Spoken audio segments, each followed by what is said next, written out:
Can you truly despise someone so completely, be utterly convinced they're the devil incarnate, only to look up one day and think, wait, am I falling in love with them?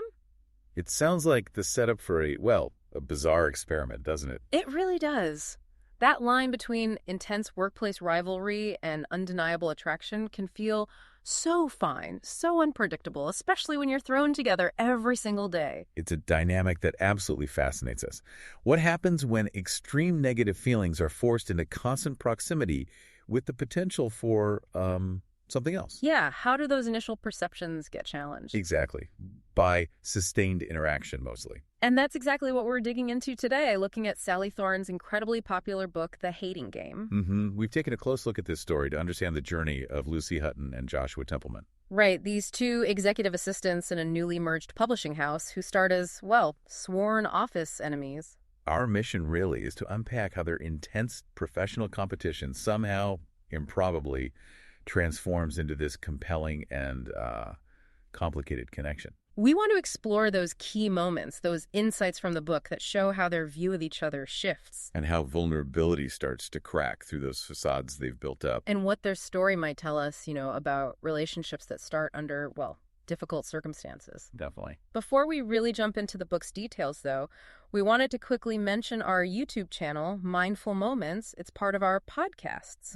Yes. On that channel, we use AI book analysis to spark reflection and critical thinking on lots of different topics. It's a great way to keep exploring ideas from books, kind of building on the analysis we do here, applying it to your own thinking. Exactly. Finding those moments that make you pause and think. Just like we hope this deep dive will. Okay, let's dive in then. This book, it immediately sets up the battle lines, doesn't it? Oh, absolutely. Lucy and Joshua are thrust into sharing an office after their rival companies merge. And it feels deliberate, their desks literally facing each other, almost like an arena. Yeah, and the loathing, it's instantaneous, almost performative. It's not just subtle dislike, is it? No, it's active, observed animosity. They don't just dislike each other. They invent games around it. Right, like the HR game. Yeah, where they meticulously log each other's supposed wrongdoings in password-protected files. It's like weaponizing office rules. And the details they notice. Lucy keeping track of Joshua's shirt colors, mustard today, baby blue on Monday. It's intense. It's not just seeing someone, it's studying them, even when you claim to hate them. What does that level of observation tell us right from the start? Well, it immediately signals an intense focus on each other, even if they frame it as negativity. Right. You don't notice those tiny things about someone you genuinely ignore. Exactly. It suggests an underlying awareness, maybe deeper than simple annoyance. It hints they see each other very clearly, perhaps more clearly than anyone else does. There's also that feeling they mention, that sometimes it feels like they're the ones running the top floor, filtering things for their CEOs. They share that unique position, even if they're on opposite sides. And their personalities clash so hard. Lucy, more emotional, people-focused, suggesting a book club. Versus Joshua, the rigid, analytical one proposing paintball. It perfectly captures their fundamental differences, doesn't it? Their opposing ways of thinking about connection. Totally. And then you layer the professional rivalry on top of the personal hate. Yeah, they're both gunning for the same executive promotion. That external goal is so critical. It gives their personal hating game real stakes. Ups the ante. Right. It gives them a clear reason, on the surface anyway, to want the other person to fail. Ambition fueling the animosity. Okay, so that's the setup. Intense rivalry, constant observation, high stakes. But here's where the book gets really interesting. Cracks start appearing in that wall of hate. Yeah, moments that just don't fit the narrative they've built for themselves. Like the incident with the courier and Lucy Smurf's collection. Yes, it's a small thing, almost absurd, her childhood hobby arriving at the office. But Joshua's reaction isn't mockery. No, it's just Smurfs. Like genuine confusion, maybe a flicker of curiosity about her, the person. It's the first time you see him react to her vulnerability, not just her office persona. Exactly. It's mundane, but it breaks the pattern. And then, bam, the elevator kiss. Whoa. Yeah, that is not a subtle crack. That's an earthquake. Right. Suddenly, in that enclosed space, all that tension, that observation, it erupts into this incredibly intense physical moment. And their immediate reaction is pure confusion. What the fuck was that? Yeah. It forces them to confront the possibility that what they feel isn't just hate. It throws undeniable physical attraction into the mix. Totally disrupts their carefully constructed game. Chaos. The paintball team-building event is another brilliant twist. Oh, the irony. Joshua, who suggested paintball. Gets them put on the same team. Forced cooperation. Shared combat. It creates these unexpected moments. You see him physically protecting her. Yeah, his hand on her back, pinning her down, saying, "I'll protect you." It's this protective instinct emerging right in the middle of the aggressive game they're supposed to be playing against each other. It just completely undermines the enemy story. And that moment mid-battle where they both hiss quiet in unison and then just play the staring game. It's funny, but also so revealing. It shows how deeply attuned they are, even then. Their game is so ingrained, it pops up even on a paintball field. It highlights that their connection, however messed up, is profound. It goes beyond the office and the aftermath. When Lucy's genuinely sick, in pain. His concern is obvious. He insists on taking her to a doctor. It's a shift from just watching her struggle to actively wanting to help. Shared difficulty forging bonds. Sometimes, yeah, even for them. But the fever scene, that's arguably the most pivotal moment for showing their real selves, isn't it? Absolutely. Joshua's showing up at her apartment when she's truly vulnerable, really sick. This is where the whole facade just crumbles. He sees her at her absolute worst, sick, messy apartment, and instead of judging or leaving, He stays and takes care of her, changing sheets, getting water. just being this quiet, steady presence, the intimacy of him just sitting there, reading near her.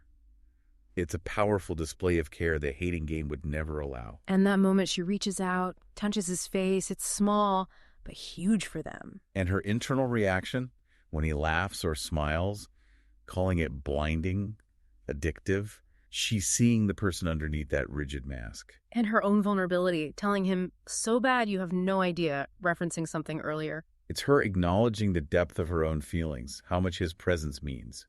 And when he dismisses her, "I don't need anyone," as so dramatic. He sees right through her defenses, too. Definitely. We also get a little glimpse into why Joshua might be the way he is when his brother Patrick visits. Right, finding out he almost went into medicine. Yeah. Seeing that little bit of family tension. It adds crucial context. It paints a fuller picture, suggesting his rigidity isn't just him being cold. It might be tied to, external pressures, needing to prove himself, maybe to his family. So, after the fever incident, things have fundamentally changed, even if they try to snap back. They can't. There's a new awareness, a new level of intimacy. This is also where an outside perspective becomes really key. Banny Fletcher comes in. Right. And he immediately sees something Lucy just can't. His observation, "You guys have a weird dynamic," is, well, an understatement. But his direct question, "You know he's in love with you, right?" That's the bombshell. It completely challenges Lucy's entire perception. Forces her to think that maybe everything she thought she knew about Joshua is wrong. Her hating game filter is that strong. And the red rose showing up on her desk right after Danny says that. Perfect timing. Because Danny was described as the kind of guy who sends roses. So Lucy's confused. But then Joshua reacts by removing it, going back to his usual total fuckwit act, as she calls it. Which just reinforces her old view, even though we, the readers, are starting to suspect something else. Then there's that awkwardness in the kitchen after the fever, where she tries to pay him back for looking after her. She's struggling, thinking, "Speak to me, engage with me." They're stuck in this weird in-between space. Not quite enemies anymore, but not acknowledging the attraction either. Which leads to Lucy making a bold move with the or something game. Yeah, her challenging him with "kiss me." It's her acknowledging the tension, that unanswered question from the elevator, pushing past the game. Exploring the or something. And Joshua's reaction, testing that boundary in the cleaner's closet. The physical intimacy confirms the shift. It's not about hating or even friendship now. It's about exploring this powerful, confusing attraction. And then being forced together again for his brother's wedding. Another key turning point. Outside the office, but the stakes feel different now. There's shared nervousness. Admitted vulnerability. I'm freaking out. I am too. And their declaration of a ceasefire for the weekend, "This weekend we're us," that feels huge. It acknowledges there's a them that exists outside the office, outside the game, a chance to be, well, real with each other. The intimacy in the hotel room that weekend feels different too, doesn't it? Yeah, intense, but described with more control, more focus on connection. Slow down. You've rushed things in the past. It's about learning each other, not just reacting to pure chemistry. And meeting Joshua's family is crucial for understanding him. His mom, Elaine, is immediately warm towards Lucy. Such a contrast to his dad, Anthony. His constant sarcasm, the ragging on Josh. You see where Joshua's tension comes from? That feeling of never being good enough. And Lucy's reaction to Anthony is such a defining moment for her and for them. Her defending Joshua so fiercely. No one should ever be ignored or made to feel unimportant. He's lost something special in you. Wow, it shows how much she cares, how loyal she is. She sees his worth. Even when his own father doesn't seem to. She steps up. She's Team Josh. And his mother, Elaine, turning into a rabid lioness herself after Lucy speaks up. It shows the impact Lucy has. She's really become part of protecting him. That conversation in the car after the wedding, that's when Joshua really opens up, right? Yeah, about his dad, his past, the family reputation as a quitter, why he stays at B&G even though he's overqualified. That's where you finally get the full context for why he is the way he is. Makes his rigid, driven behavior make sense. You see the pressure, the history he's fighting against. And for Lucy, it clicks. She understands his motivations, his vulnerabilities. And then those little clues scattered throughout the book finally revealed. His office wall being the exact blue of her eyes. And the blue ribbon cushion in his apartment. They weren't random. They were hidden signs of his observation, his feelings, there all along. Even during the hating game. Exactly. And that shift from friend being a bad word between them. To Joshua confessing he couldn't be her friend because he knew he'd fall in love with her. It's so vulnerable. It shows the deliberate denial he was living in, the pain it caused. And Lucy's response, "I wish you had," just highlights the regret, the time lost to the game. And that's when the games finally truly dissolve. They can actually say it. Make those explicit declarations of love. You love me. We've only met a minute ago. I do. I'm sorry, but I work fast. I love you too, so much. You love me, finally. It's the release of all that pent-up tension, all the hidden feelings. The hating game is over, officially. But the real kicker, the thing that cements his commitment, is finding out he resigned before the interview results for the big promotion were even announced. He chose her over the ambition, the very thing that seemed to drive him and fuel their rivalry. His line, "I don't want anything that means I can't have you, there's nothing worth it." That says everything. It shows how completely his priorities shifted. His victory wasn't the job, it was her. Totally. And their final conversation, deciding to change her password to "I love Josh for Eva." It's sweet, a little funny, and a perfect callback to their old game of logging problems. But now it's logging their love. It just cements the shift from enemies keeping tabs to a couple being open about it all. So as you reflect on this story, what can you maybe take away from this book? Well, it really shows that gap between perception and reality, doesn't it? Definitely. How often do we create a story about someone based on limited info, workplace stuff, or competition, and just miss what's really going on underneath? It also highlights how complex relationships can be. Why is that line between intense friction and attraction sometimes so blurry? Maybe it's the challenge, testing boundaries. Or maybe it's how pressure reveals hidden depths. The book also really shows the power of vulnerability, I think. Oh, for sure.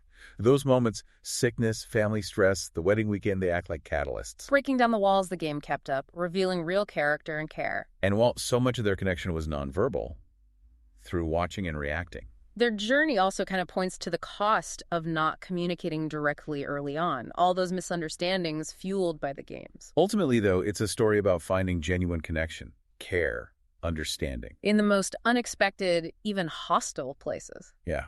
Even in competitive environments, real bonds can form if you let yourself see and be seen beyond just the surface. Before we wrap up, just one more quick reminder about Mindful Moments, part of our podcasts over on YouTube.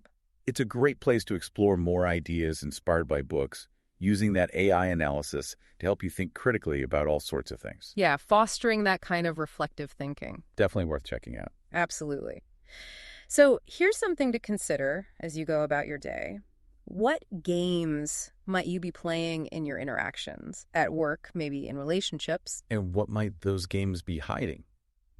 About you or about the other person? What layers could you be missing because you're maybe too focused on the rules or the win? Think about the hidden depths that might be there, waiting to be discovered, if you approach people with a bit more curiosity and maybe a little less prejudgment. Just like Lucy and Joshua eventually learned to do. If you enjoyed this exploration today, please subscribe wherever you're listening right now. That way you won't miss future deep dives. And maybe share this with someone you know who loves a good story about complex relationships or tricky workplace dynamics. Or maybe someone navigating their own hating game. You can grab the full story for yourself, The Hating Game by Sally Thorne, using the link in the episode description. And most importantly, keep thinking critically about the dynamics you see around you and the hidden depths in the people you interact with every day.